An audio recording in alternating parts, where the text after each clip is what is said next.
You know what? And honestly, that's a great question because if there is any sort of history of abuse, I mean, one of the most dangerous times in the victim's life is when the Mm, abusive spouse is served with papers, yeah, right? scary. That is, yeah, and lawyers need to be vigilant about that. And during the intake process, if there is a history of abuse, it needs to be shared.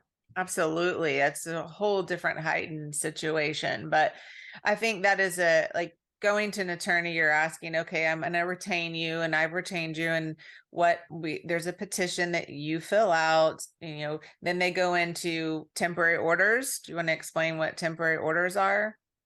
Sure. So for the most part, they're think of them as kind of like a band-aid. They're there to kind of keep everything together before the divorce is finalized, right? And you Okay. might even have something right before the temporary orders that sometimes are actually called a band-aid order, but they both kind of work in similar ways. And they're generally there also to make sure that the status quo remains in place unless there's something really problematic about the status quo.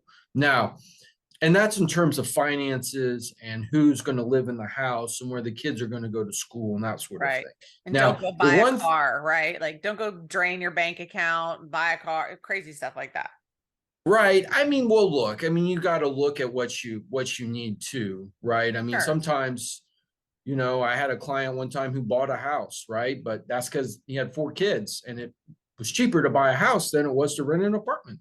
Right. And he had the ability to do it. So why not do it? You Right. know?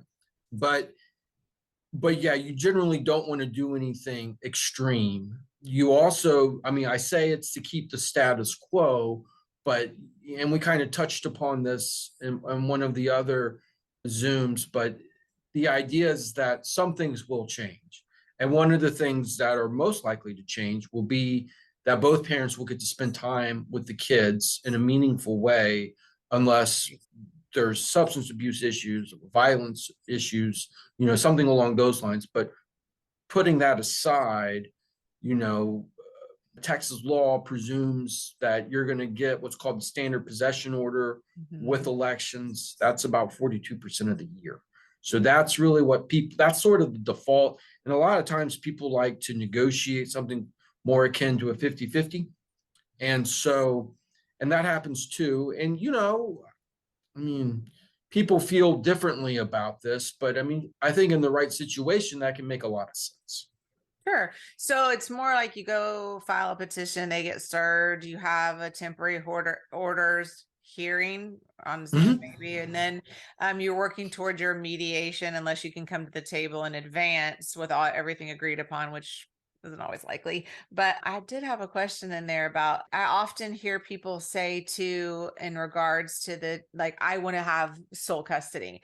And my answer to them is, well, this may be really crass, but like, unless you have a video of them shooting up heroin, you're probably not going to get that. Like, that's what I tell them because I'm like, everybody deserves the right to be with their kids. If there's abuse and there's horrible things going on, for sure, tell your attorney and all that. But like, and can you explain a little bit between primary conservator and non so they understand that it's kind of the same and you have the heads, meds, and that you could talk a little bit about that?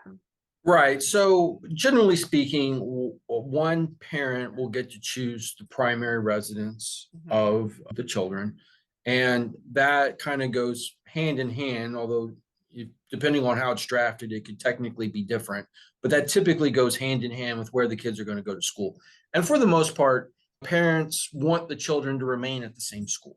Now, if the Sure. kids are in private school, sometimes that's hard during this process. But, you know, private school's different because that's not nearly as dependent on where somebody lives, right? So that the exclusive right to designate the primary residence is technically what it's called.